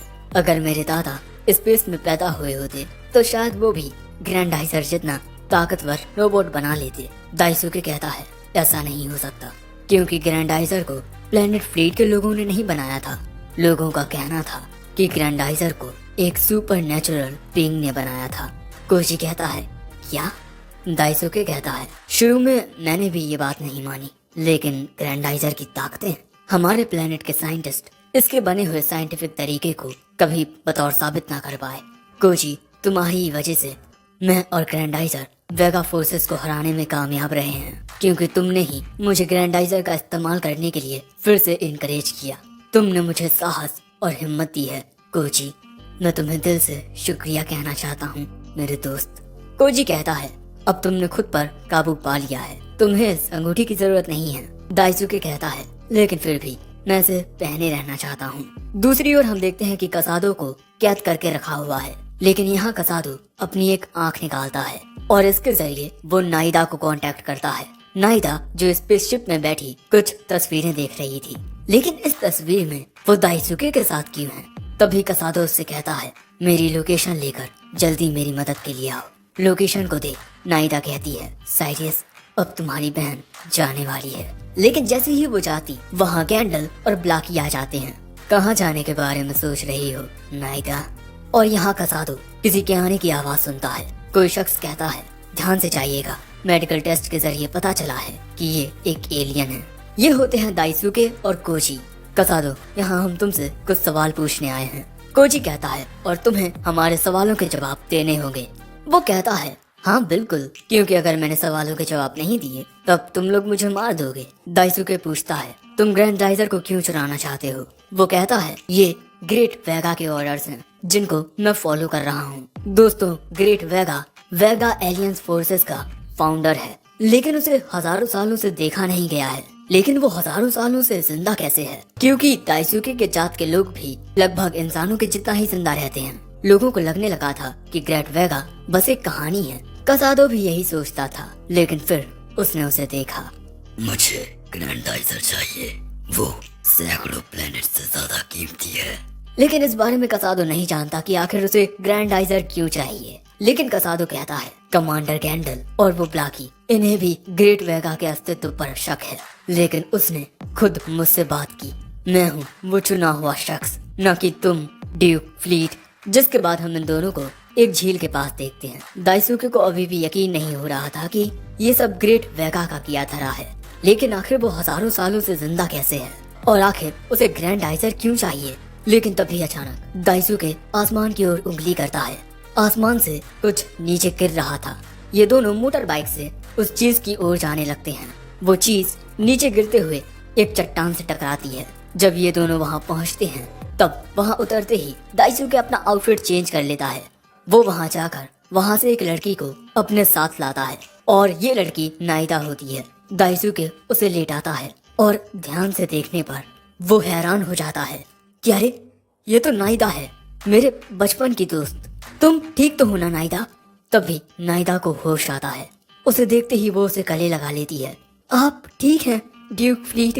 आपको सही सलामत देख मैं बहुत खुश हूँ। मैं इस पल का बहुत लंबे वक्त से इंतजार कर रही थी। जिसके अगले सीन में हम देखते हैं कि दाइसुके गिटार बजा रहा होता है। वहीं थोड़ी दूरी पर नाइदा झील के पानी में खड़ी गाना गा रही थी। नाइदा की आवाज बहुत ही सुरीली होती है। जिसके बाद हमें पता चलता है कि क्योंकि नाइदा दाइसुके की बचपन की दोस्त है, इसीलिए अब वो उसके साथ है। लेकिन सायाका को इस बात की चिंता हो रही थी कि कहीं वो वेगा की कोई स्पाई तो नहीं। कोजी कहता है तुम्हें इतना सोचने की कोई जरूरत नहीं है, वो दोनों एक ही दुनिया से हैं। उन दोनों को साथ में थोड़ा वक्त गुजारने दो। सायाका कहती है शायद तुम सही कह रहे हो। इस म्यूजिकल परफॉर्मेंस के बाद नाइदा कहती है ये दुनिया कितनी खूबसूरत है, चारों ओर पेड़ पौधे और जिंदगी के निशान हैं। ये मुझे प्लेनेट फ्लीट की याद दिलाता है। दाइसुके कहता है लेकिन मैंने प्लेनेट फ्लीट को बर्बाद कर दिया और रुबीना को भी मार दिया। लेकिन जब दाइसुके दुखी होता है तभी नाइदा एक खंजर लेकर दाइसुके की ओर जाने लगती है। लेकिन तभी दाइसुके कहता है मैंने जो गुनाह किए हैं उनकी वजह से मैं तुम्हें देखकर भी खुश नहीं हो पा रहा हूँ। जो सुन नाइदा दाइसुके के सीने से लग कहती है प्लीज आप ऐसा मत सोचिए, आप अपने कंधों पर कितना बोझ लिए हुए हैं। और इसके बाद नाइदा दाइसुके की पीठ में खंजर घोंपने ही वाली थी। लेकिन तभी वो ऐसा नहीं कर पाती क्योंकि वहाँ पर आइलैंड ऑफ वुल्फ से ये लड़की आ जाती है। इस लड़की का नाम हिकारू है। उसे देख नाइदा अपना खंजर रख लेती है। अगले सीन में हम इन सभी को एक साथ बैठे हुए देखते हैं और यहीं हिकारू भी होती है। सायाका पूछती है हिकारू तुम आइलैंड ऑफ वुल्फ से यहाँ पर सिर्फ दाइसुके से मिलने आई हो? वो कहती है मैं जानना चाहती हूँ कि कहीं ये कोई बुरा शख्स तो नहीं है या फिर वो अच्छा शख्स जिसे खुद देवताओं ने चुना है। जिसके बाद दाइसुके नाइदा को बताता है कि इस दुनिया में उसका नाम दाइसुके है। इस दुनिया के लोग समझते हैं कि मैं साइंटिस्ट केंजो का बेटा हूँ। इन सभी को दाइसुके की असली आइडेंटिटी छुपानी पड़ रही है। तभी डॉक्टर केंजो सभी के लिए चाय लेकर आते हैं जो काफी न्यूट्रिशियस होती है। उस चाय को देख नाइदा कहती है ये बहुत ही ज्यादा सुगंधित है, मैं बहुत लंबे वक्त के बाद इतना अच्छा महसूस कर रही हूँ। कोजी कहता है तुम्हारे लिए ये स्पेस ट्रैवल करना बहुत मुश्किल रहा होगा। यूमी आगे कहते हैं हाँ, लेकिन फिर भी तुम वेगा फोर्सेस से बचते हुए यहाँ आ गई। वो कहती है अगर साइरस ना होता तो मैं यहाँ नहीं पहुँच पाती। साइरस नाइदा का भाई है। नाइदा का परिवार बहुत लंबे वक्त से फ्लीट फैमिली की सेवा करता आ रहा है। दाइसुके नाइदा और साइरस के साथ खेल कूद कर ही बड़ा हुआ है। ये तीनों कितने ज्यादा खुश लग रहे हैं। जिसके बाद दाइसुके पूछता है कि साइरस कहाँ है? लेकिन साइरस के बारे में कहते हुए नाइदा का सिर दर्द करने लगता है, जिस वजह से दाइसुके को उसकी चिंता होती है। लेकिन सायाका कहती है शायद से ये चाय का असर हो। जिसके बाद यूमी दाइसुके को नाइदा को उसके कमरे में छोड़ कर आने को कहते हैं। वो लंबे सफर से आई है, थक गई होगी, उसे कुछ देर आराम कर लेने दो। जिसके बाद दाइसुके नाइदा को यहाँ से ले जाता है। जो देख हिकारू कहती है आज ये बिल्कुल किसी अच्छे शख्स की तरह लग रहा है, ना कि उस शख्स की तरह जिससे मैं आइलैंड पर मिली थी। नाइदा से मिलने के बाद दाइसुके काफी खुश होता है, जिसके बाद दाइसुके नाइदा को उसके कमरे में लेटा देता है। वो कहती है, मेरी वजह से आपको परेशानी हुई, माफ कर दीजिए। वो कहता है, ये कैसी बात कर रही हो तुम मेरा परिवार हो। लेकिन इसके बाद नाइदा अपना चाकू निकाल लेती है। लेकिन तभी दाइसुके कहता है, कल सुबह तुम मुझे प्लेनेट फ्लीट के बारे में हर एक अपडेट देना। इसके बाद दाइसुके पर्दे लगाते हुए कहता है, मैं जानना चाहता हूँ कि मेरी दुनिया इस वक्त कैसी है। और इसके बाद वो नाइदा को गुड नाइट कहकर यहाँ से जाने लगता है। वैसे तुम्हें मुझे दाइसुके बुलाने की कोई जरूरत नहीं है, पहले की तरह मुझे बस ड्यूक बुलाओ। दाइसुके के जाते ही नाइदा कहती है, आखिर मैं इसे मार क्यों नहीं पाई, मुझे जल्द से जल्द अपना मिशन पूरा करना होगा। लेकिन तभी अचानक नाइदा को दर्द होने लगता है और इसका सिग्नल वेगा हेडक्वार्टर्स में ब्लाकी को मिल जाता है कि नाइदा के ब्रेन वेव्स में डिस्टरबेंस आ रही है। गैंडल कहता है, ड्यूक फ्लीट से मिलने के बाद उस पर किया हुआ हमारा ब्रेन वॉश कमजोर पड़ गया होगा, उस पर और दबाव डालो। जैसे जैसे ये लोग दबाव को बढ़ाते हैं, नाइदा के सिर में बेइंतहा दर्द होने लगता है और वो दर्द बढ़ता जाता है। उसके दिमाग में एक आवाज सुनाई देती है, गैंडल की, याद करो नाइदा, तुम वहाँ किस लिए गई हो। जिसके बाद नाइदा को याद आता है कि किस तरह उसको बचाने के लिए उसके भाई साइरस ने अपनी जान दे दी थी। ग्रैंडाइजर ने उसके ऊपर पैर रख दिया था, जिस वजह से नाइदा का भाई मारा गया, जो देख नाइदा बहुत डर गई। और यही याद करते हुए अब नाइदा कहती है, मैं इस मिशन को पूरा करूंगी। दूसरी ओर कोजी दाइसुके से पूछता है, नाइदा को लेकर तुम्हारे विचार क्या हैं? दाइसुके बताता है कि नाइदा प्रिंसेस रुबीना की मेट थी। नाइदा बहुत ही अच्छी लड़की है, उसने प्रिंसेस रुबीना का भी दिल जीत लिया था, लेकिन मेरे और ग्रैंडाइजर की वजह से वो प्रिंसेस रुबीना को खो चुकी है। नाइदा प्रिंसेस से बहुत प्यार करती थी, लेकिन अब मैं नाइदा की हिफाजत करूंगा और उसे खुश रखने की हर मुमकिन कोशिश करूंगा। कोजी कहता है, बहुत अच्छे, लेकिन अब तुम्हें साइरस से भी मिलना है। दाइसुके कहता है, हाँ। दूसरी ओर हम नाइदा को देखते हैं, जो उस जगह पर आ चुकी थी जहाँ कैदियों को रखा जाता है। इस जगह के अंदर आते हुए कसादो उससे कह रहा था, तुम एक स्टार्कर नाइट की नौकर इसलिए बनी ताकि तुम फिर से ड्यूक से मिल सको, और इसी वजह से अब तुम मेरे हाथों की कठपुतली बनी हुई हो। जिसके बाद नाइदा कसादो के कमरे के बाहर खड़ी होती है और कसादो उससे दरवाजा खोलने को कहता है, लेकिन नाइदा कहती है, मैं ये दरवाजा ड्यूक को मारने के बाद खोलूंगी। और ये कहकर नाइदा यहाँ से जाने लगती है। और ये देख कसादो समझ जाता है कि गैंडल ने इसका ब्रेन वॉश कर दिया है। क्या यार, मेरी किस्मत ही खराब है। ड्यूक फ्लीट हमेशा से तुम्हारी पहली चॉइस रही है ना नाइदा? जिसके बाद हम देखते हैं कि डॉक्टर गेंजो और यूमी सीसीटीवी रूम में होते हैं।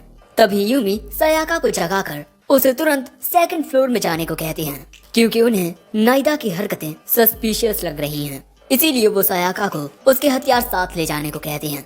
सायाका एक गन ले लेती है। दूसरी ओर दाइसुके आसमान को देखकर गिटार बजा रहा था। तभी नाइदा उसके पास आती है, तुम यहाँ इस वक्त क्या करने आई हो?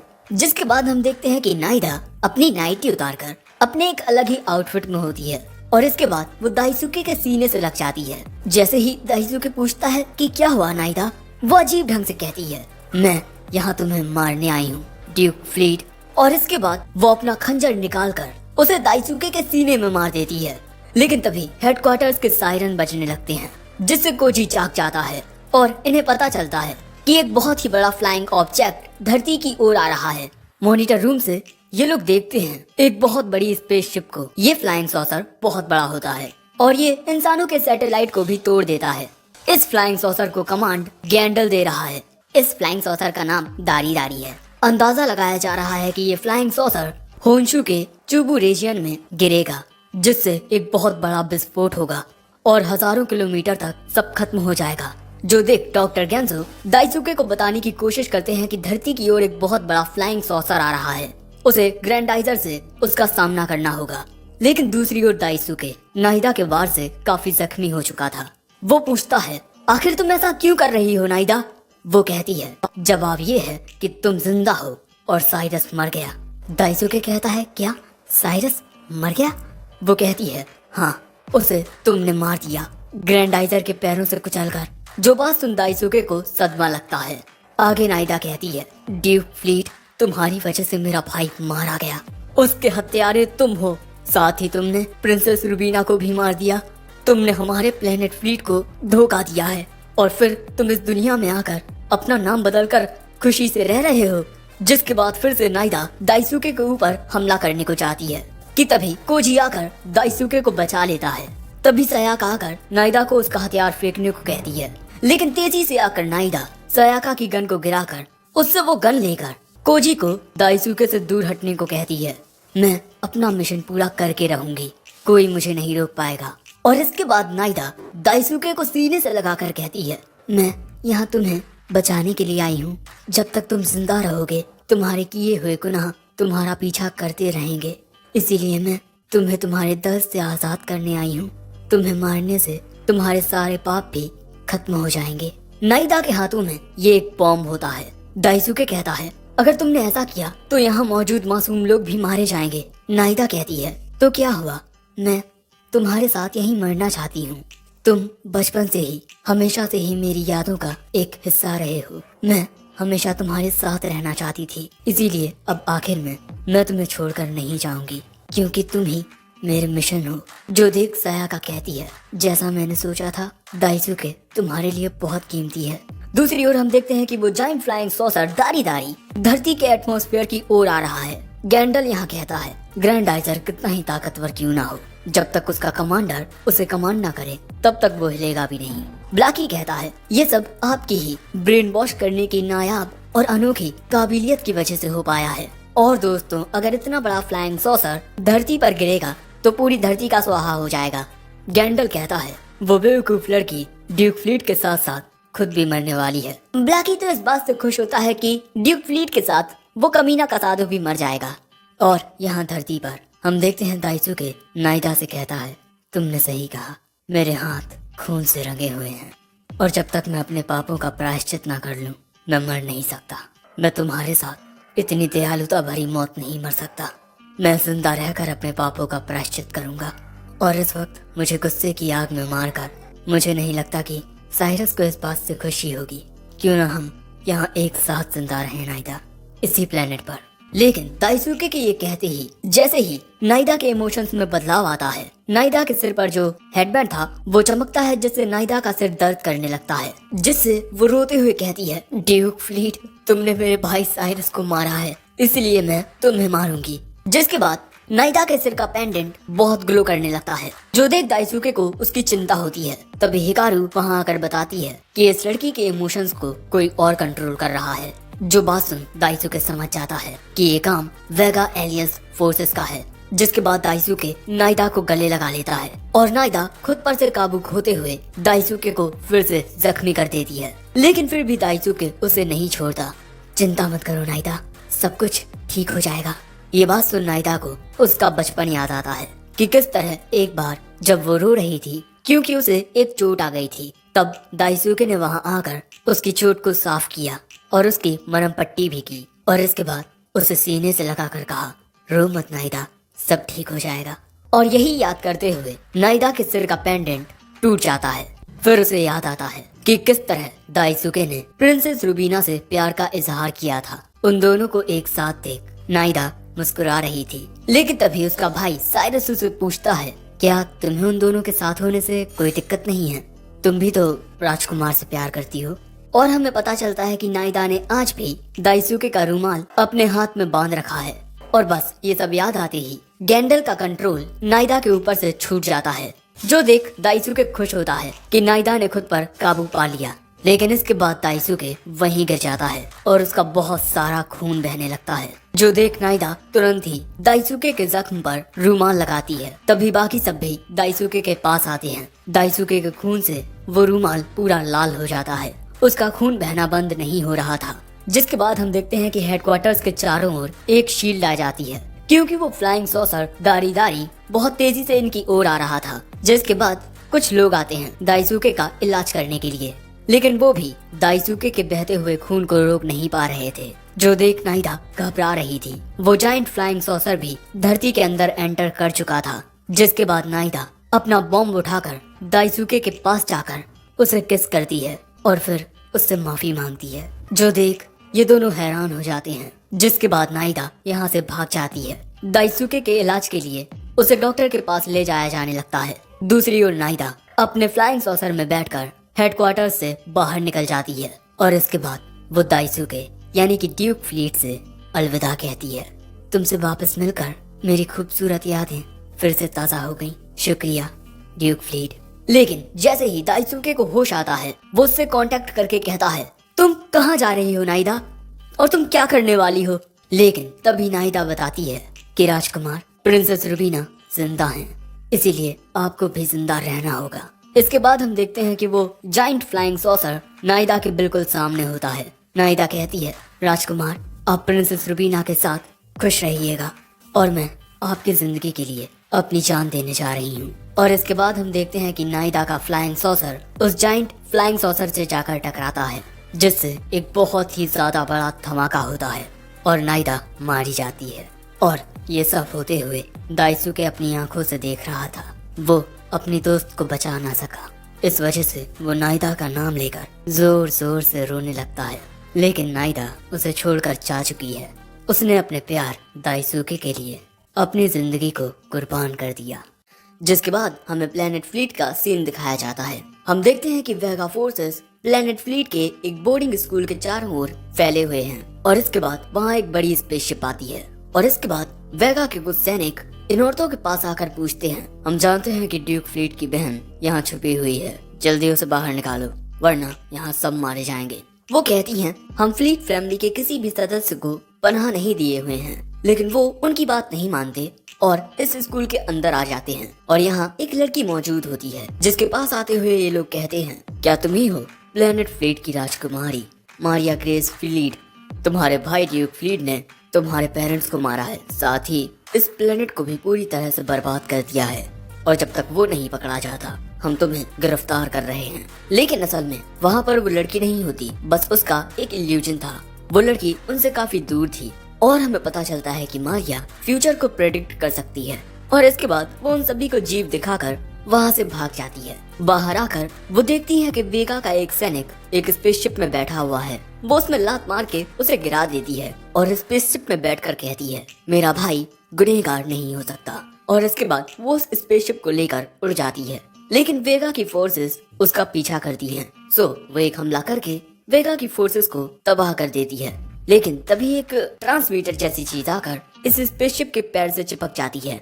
जिसके बाद मारिया कहती है, अगर मेरे भाई ने सच में मेरे माता पिता को मारा होता तब ऐसा करते हुए मैंने उसे देखा होता। और ये कहकर मारिया अंतरिक्ष में निकल आती है। जिसके बाद प्लेनेट अर्थ पर हम दाइसुके को देखते हैं, जो झील किनारे अकेला बैठकर नाइदा को याद करते हुए गिटार बजा रहा था। तभी कोजी उसके पास आकर कहता है, क्या तुम घूमने चलना चाहोगे? दाइसुके कहता है, मेरा मूड नहीं है। ये बात सुन कोजी वापस इन सभी के पास आ जाता है और कहता है, उसने मेरी तो बात नहीं मानी, तुम जाकर कोशिश क्यों नहीं करती है कारू? सयाका कहती है, उसे कैंडी खिलाते हैं, कैंडी खाकर उसका माइंड फ्रेश हो जाएगा। लेकिन ये आइडिया बहुत ही बचकाना होता है, इसीलिए डॉक्टर केंजो कहते हैं उसे कुछ वक्त के लिए अकेला छोड़ दो। लेकिन तभी कोजी को एक सिग्नल मिलता है और वो इस बारे में दाइसुके को बताता है। अगले सीन में हम दाइसुके को भागते हुए कहीं जाते हुए देखते हैं। वो एक सीक्रेट दरवाजे में छलांग मारता है और एक खुफिया रास्ते से नीचे होता हुआ गिरने लगता है। बीच हवा में ही उसका आउटफिट चेंज हो जाता है। जिसके बाद वो ग्रैंडाइजर में जाकर बैठ जाता है और फिर वो ग्रैंडाइजर को लेकर हेडक्वार्टर्स के बाहर निकलता है, जहाँ उसे इस झरने से होकर जाना पड़ता है क्योंकि हेडक्वार्टर्स इसी झरने के पीछे है। कोजी को जो सिग्नल मिला उसमें बताया गया है कि पृथ्वी की ओर कोई फ्लाइंग ऑब्जेक्ट आ रहा है और ये एक स्पेसशिप होती है। लेकिन तभी उस स्पेसशिप में से आवाज आती है, भैया क्या आप ही ग्रैंडाइजर को चला रहे हैं? दाइसुके देखता है कि इस स्पेसशिप में उसकी बहन मारिया बैठी हुई है। जिसके बाद हम ग्रैंडाइजर और उस स्पेसशिप को आइलैंड पर उतरा हुआ देखते हैं। दाइसुके पूछता है कि मारिया तुम यहाँ कैसे आई? लेकिन मारिया पूछती है, भैया सब लोग कह रहे हैं कि आपने मम्मी पापा को मारा है और प्लेनेट फ्लीट को बर्बाद करके आप भाग गए। उसकी ये बात सुन इससे पहले कि दाइसुके कुछ कहता, कोजी कहता है, ये सच नहीं है, तुम उसकी छोटी बहन होकर दुश्मन की बातों पर यकीन कैसे कर सकती हो? जिसके बाद दाइसुके मारिया को बताता है कि ये कोजी है मेरा दोस्त। मारिया कहती है, आप डोमा को कब से दोस्त बनाने लगे? और अगर हमारी लैंग्वेज में डोमा का अर्थ निकाला जाए तब वो जंगली होता है। मारिया कहती है, मैंने सही तो कहा, ये ना समझ गुस्सैल लड़कियों के साथ सही से बात ना करने वाला लड़का जंगली ही तो हुआ। और इसी तरह वो कोजी की बहुत सारी बुराई करती है। जिससे सयाका तो हंसती है, लेकिन कोजी गुस्से में आकर कहता है, मुंह चलाना बंद करो बेवकूफ लड़की। लेकिन हिकारू कहती है, ओ तो ये उसकी छोटी बहन है। जिसके बाद हम हेडक्वार्टर्स के अंदर ही उस स्पेसशिप को भी देखते हैं जिससे मारिया आई है, और इसके बाद मारिया इन सभी के सामने होती है। लेकिन यहाँ कोजी के सामने वो कहती है, मैंने प्लेनेट अर्थ के बारे में कभी नहीं सुना, वो तो एलियंस का हिस्सा भी नहीं है। दाइसुके कहता है, माफ करना, ये बस एक छोटी बच्ची है। मारिया की उम्र 14 साल है और दाइसुके मारिया को समझाता है कि उसे किसी से भी ऐसे बात नहीं करनी चाहिए। लेकिन फिर भी मारिया कहती है, इस दुनिया के लोगों के अंदर कोई काबिलियत नहीं है। कोजी कहता है, हमारे पास बहुत काबिलियत है। अब इन दोनों की इस बहस की वजह से अगले सीन में हम देखते हैं कि इन दोनों के बीच एक मुकाबला होने वाला है घुड़सवारी का। जिसके बाद दाइसुके काउंटिंग करता है और उसके इशारा करते ही इन दोनों की रेस शुरू होती है। पहले कोजी आगे होता है, क्या हुआ बच्ची, तुम आगे नहीं आ पा रही? जो सुन मारिया अगले ही पल में कोजी के बगल में आ जाती है। लेकिन तभी अचानक इनके सामने बकरियों का झुंड गुजरने लगता है, जिस वजह से कोजी को रुकना पड़ता है। लेकिन मारिया नहीं रुकती, वो एक काफी ऊंची छलांग मारकर दूसरी ओर आ जाती है और इसी तरह मारिया पहले राउंड को जीत जाती है। लेकिन हम नोटिस करते हैं कि हिकारू छुप कर उस पर नजर रख रही है। जिसके बाद अगला गेम आता है जिसमें इन्हें ये वाला गेम खेलना पड़ता है। कोजी कहता है, क्या तुम ऐसा कर सकती हो? लेकिन मारिया इसको उल्टा पकड़ती है, यानी वो इसे बॉल से पकड़ती है। लेकिन इसके बावजूद भी वो इसे बहुत आसानी से घुमाते हुए बॉल के अंदर हत्थे को डाल देती है। ये लड़की तो बहुत ही ज्यादा स्मार्ट है। दूसरा राउंड भी ये जीत गई, बेचारा कोजी। जिसके बाद ये दोनों रॉक पेपर सिजर्स खेलकर ये डिसाइड करते हैं कि इस गेम में पहले इन्हें कौन मारेगा। और इसमें भी हर बार मारिया ही जीत रही थी। वो लगातार 10 बार जीती और कोजी एक बार भी नहीं। जिसके बाद ये लोग चेस की ही तरह एक गेम खेलते हैं और इस गेम में भी कोजी हार जाता है, जिससे वो बहुत खुश होती है। लेकिन तभी वो हिकारू से पूछती है कि क्या बात है, मैंने नोटिस किया कि तुम काफी वक्त से मुझे घूरे जा रही हो, क्या तुम भी मुझसे मुकाबला करना चाहती हो? जो बात सुन सयाका आकर कहती है, ठीक है, हम तुमसे कोजी का बदला लेंगे। बेचारा कोजी, लड़कियों को आना पड़ रहा है उसकी मदद के लिए। जिसके बाद शायद राउंड आता है खाना बनाने का। हम देखते हैं कि हिकारू बहुत ही बारीकी से मछली को काटने लगती है। लेकिन यहाँ पर मारिया भी बहुत माहिर तरीके से खाने को बना रही थी और ये देख दाइसुके भी खुश होता है कि उसकी बहन कितनी होशियार है। लेकिन वही सयाका ना जाने क्या करती है। जिसके बाद हम देखते हैं कि इन तीनों लड़कियों के द्वारा बनाया गया खाना टेबल पर रखा है। हमें पता चलता है कि सयाका ने टोकोयाकी बनाए हैं, एक जापानीज ट्रेडिशनल डिश। और जब मारिया इसे खाकर देखती है तब उसे इसका स्वाद बहुत अच्छा लगता है। जिसके बाद सयाका उन पर क्रीम डालती है और जब मारिया इसे खाती है तब इस क्रीम वाले का स्वाद तो और भी ज्यादा अच्छा होता है। सयाका ने इस पर जो डाला है वो मेयोनीज है। मारिया कहती है, इस दुनिया का खाना तो बहुत अच्छा है। अब ऐसे ही सबका खाना हो जाता है और हिकारू यहाँ अपनी मछली खाते हुए कहती है, मारिया का खाना ज्यादा बेहतर था। जिसके बाद हम देखते हैं कि डॉक्टर गेंजो और यूमी वेगा की उस स्पेसशिप को देखकर कहते हैं, ये हमारे दुनिया के हथियारों से बहुत ही ज्यादा एडवांस है, जिसका हम कंपैरिजन तक नहीं कर सकते। और इन दोनों के पास ये बहुत ही अच्छा मौका है इस टेक्नोलॉजी को स्टडी करने का। लेकिन तभी हम देखते हैं कि स्पेसशिप के बगल से अजीब सी स्लाइम जैसी चीज निकलकर वहाँ एक इंसान का रूप ले लेती है और इसके बाद ये चीज उस चैम्बर में आकर जहाँ कैदियों को रखा जाता है फिर से स्लाइम बन जाती है और इसी तरह एक चैम्बर के अंदर घुस जाती है। ये रूम था कसादो का। उसे देख कसादो कहता है, क्या फिर से कोई टेस्ट करने आए हो? लेकिन इसके बाद वो शख्स अपने असली रूप में आ जाता है। कसादो कहता है, तुम तो वेगा के कमांडर्स में से एक हो, मुझे छुड़ाने के लिए आए हो। वो कहता है, मैं दरवाजा खुला छोड़ दूंगा, तुम कुछ घंटों बाद यहाँ से बाहर निकलना। जिसके बाद हम उसी वेगा के कमांडर को इंसानी रूप लिए हुए छुपकर दाइसुके और मारिया को देखते हुए देखते हैं। जिसके बाद ये वेगा कमांडर स्लाइम का रूप लेकर इनकी कार के नीचे छुप जाता है। तभी वहाँ सयाका और कोजी आते हैं और इसके बाद हम देखते हैं कि ये चारों कहीं जाने के लिए तैयार होते हैं। जिसके बाद हमें एक सिटी का सीन दिखाया जाता है और यहाँ आकर मारिया कहती है कि यहाँ पर इतनी बढ़िया जगह है, ये चारों यहाँ पर शॉपिंग करने के लिए आए हैं। मारिया यहाँ कहती है, आखिरकार मैं उस कैद से आजाद हो गई। दाइसुके कहता है, बोर्डिंग स्कूल में पढ़ना कोई कैद थोड़ी है, वो भी बस 6 महीनों के लिए। सयाका कहती है, पहले कुछ खाने के लिए चलते हैं, शॉपिंग बाद में करेंगे। लेकिन कोजी का मारिया के साथ शॉपिंग जाने का कोई इरादा नहीं है। वो तो दाइसुके के साथ अपनी नई मोटर बाइक देखने के लिए जाना चाहता है। लेकिन तभी हम देखते हैं कि वेगा का वो कमांडर किसी और शख्स का रूप ले लेता है और इसके बाद वो वेगा हेडक्वार्टर्स को इन्फॉर्म करता है, हेलो कमांडर कैंडल, मैं स्मॉल यूनिट फोर्स का कमांडर शूरा हूँ और इस वक्त मैं ड्यूक फ्लीट पर नजर रखे हुए हूँ। जो सुन ब्लैकी कहता है, मुझे अपनी लोकेशन बताओ, मैं तुम्हारे लिए कुछ सैनिक भेजता हूँ। लेकिन वो कहता है, आपके कमजोर सिपाही ड्यूक फ्लीट को चौकन्ना कर देंगे। जो सुन ब्लैकी को गुस्सा आता है, लेकिन कमांडर गैंडल कहता है, तुमने हमें कांटेक्ट किया है, जिसका मतलब तुम्हें हमारी जरूरत है। वो कहता है, मैं चाहता हूँ कि आप मेरी लोकेशन पर एक मॉन्स्टर सॉसर को भेजें और जब ड्यूक फ्लीट का ध्यान उस पर जाएगा मैं मौका देखकर उसे खत्म कर दूंगा। गैंडल कहता है, ठीक है, मैं अभी सॉसर 00 को भेजता हूँ। दूसरी ओर हम देखते हैं कि ये चारों बड़े ही आराम से घूम रहे हैं। यहाँ दाइजुके कहता है, मारिया, इस दुनिया की हर एक चीज कितनी खूबसूरत है ना? वो कहती है, हाँ। मारिया इस बात से खुश होती है कि उसके भाई के बारे में दुश्मन ने जो अफवाहें फैलाई थी वो सच नहीं है, क्योंकि उसका भाई तो इतना अच्छा है। लेकिन तभी अचानक इन्हें किसी धमाके की आवाज आती है। यहाँ पर कमांडर गैंडल का सॉसर 00 आकर तबाही मचाने लगता है।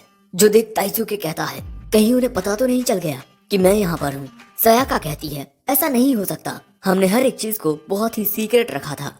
लेकिन तभी वहाँ कमांडर शूरा एक पुलिस ऑफिसर का भेस लिए हुए एक गन से दाइजुके पर हमला करने ही वाला था कि तभी वो फ्लाइंग सॉसर 00 उसी की ओर हमला कर देता है, जिस वजह से बिल्डिंग का एक बहुत बड़ा टुकड़ा उसके ऊपर आकर गिरता है और शायद वो वहीं मारा गया। दूसरी ओर मारिया बिना कुछ सोचे समझे दुश्मन का सामना करने के लिए जाने लगती है। लेकिन तभी अचानक रोड पर एक तेज बाइकर उससे टकराने ही वाला था। लेकिन ये देखते ही कोजी तेजी से आकर मारिया को बचा लेता है, जिसके बाद वो बाइकर कहता है, ए लड़की, देख कर चला करना।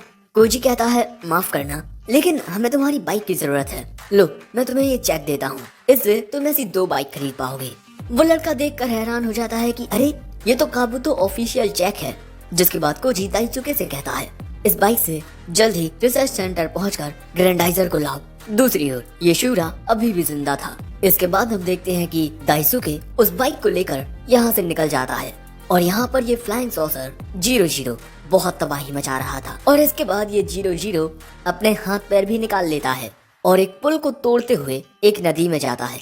यहाँ तेजी से जाते हुए दाइजुके कहता है, मैं तुम लोगों की मदद के लिए जल्द से जल्द आऊंगा। दूसरी ओर ये 00 बहुत ज्यादा तबाही मचा रहा था और इसी की दूसरी ओर ये लोग भाग रहे थे।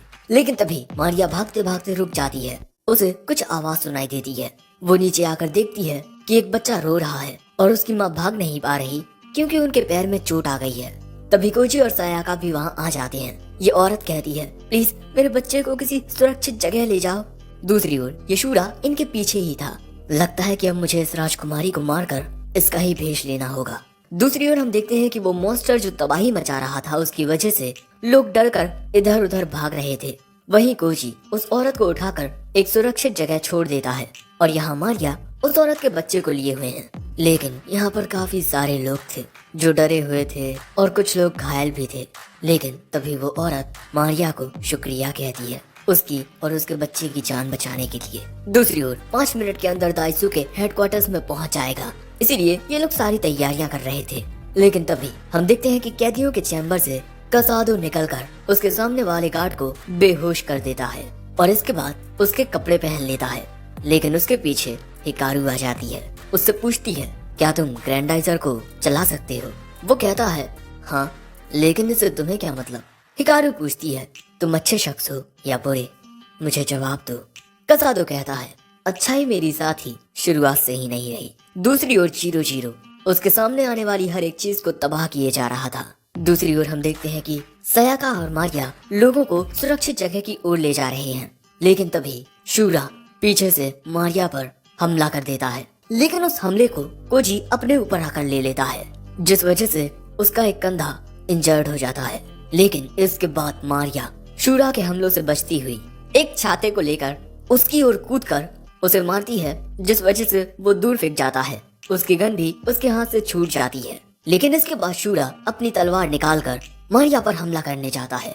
हम देखते हैं कि इन दोनों के बीच लड़ाई होने लगती है। लेकिन मारिया शूरा पर भारी पड़ रही थी, सो शूरा अपने 4 हाथ निकालकर उनमें तलवारें ले लेता है और इसके बाद वो इन 4 हाथों से एक साथ हमला करते हुए मारिया की ओर जाता है। कोजी कहता है, संभल कर मारिया। लेकिन हम देखते हैं कि मारिया उसके हमलों से बच रही थी और इसके बाद वो उसे वहीं गिरा देती है। और जैसे ही उसे लगता है कि वो जीत गई है, तभी अचानक शूरा अपने असली रूप में आता है। वो एक बहुत ही ज्यादा बड़ा मॉन्स्टर बन जाता है, जिसे देख मारिया भी घबरा जाती है, क्योंकि ये बहुत ही ज्यादा बदसूरत लग रहा है। मुझे कोई नहीं हरा सकता, मैं कमांडर शूरा हूँ। लेकिन अगले ही पल में सॉसर 00 उस पर अपना पैर रख देता है और वो वहीं मारा जाता है। वेगा हेडक्वार्टर्स से ब्लाकी 00 को कंट्रोल कर रहा था। अब उसे प्रिंसेस मारिया दिख चुकी है और अब वो उसे मारने वाला है। लेकिन तभी कोजी उसे कहता है, अगर तुम में सच में हिम्मत है तुम मुझसे लड़के दिखाओ, लड़की पर क्या जोर आजमाते हो। मेरे ग्रैंडपा ने मुझे सिखाया था कि किसी भी लड़की को जरूरत के वक्त छोड़कर मत भागना। लेकिन तभी वहाँ आ जाता है ग्रैंडाइजर और वो 00 के पैर पकड़ लेता है और उसे हवा में ले जाता है। जो देख ये दोनों काफी खुश होते हैं और इसके बाद हम देखते हैं कि ग्रैंडाइजर 00 का पैर पकड़ के उसे घुमाने लगता है और वो उसे बहुत तेज घुमाता है, बिल्कुल किसी चक्री की तरह, और फिर उसे दूर फेंक कर उस पर स्पिन सॉसर अटैक करता है और इस हमले से 00 के दोनों पैर कट जाते हैं। और इसके बाद ग्रैंडाइजर स्पेस थंडर से 00 को तबाह कर देता है और फिर वहाँ से चला जाता है। जो देख ये दोनों बहुत खुश होते हैं। लेकिन इसके बाद मारिया कोजी से माफी मांगती है। उसने जो कुछ भी उसके बारे में कहा जंगली, अब मुझे यकीन हो गया है हम में और इंसानों में कोई अंतर नहीं है। जरूरत के वक्त हम दोनों ही अपने परिवारों की मदद करते हैं। कोजी कहता है, तुमने सही कहा। जिसके अगले सीन में हम देखते हैं कि मारिया और कोजी के बीच एक और मुकाबला हो रहा है, ये लट्टू घुमाने का, और इसमें भी कोजी हार जाता है। बेचारे का लट्टू कहीं दूर फेंक जाता है। कहाँ चले गए तुम आयरन जेड। और हम मारिया कोजी के साथ मुकाबला नहीं करना चाहती, लेकिन कोजी तब तक हार नहीं मानने वाला जब तक वो मारिया को हरा ना दे। लेकिन कोजी कहता है कि मैंने तो ऐसा कुछ कहा ही नहीं। मारिया कहती है, चलो ठीक है, मैं तुम्हारी बात मानूंगी, लेकिन मैं भी इस दुनिया को बचाने के लिए अपने भाई के साथ लड़ूंगी।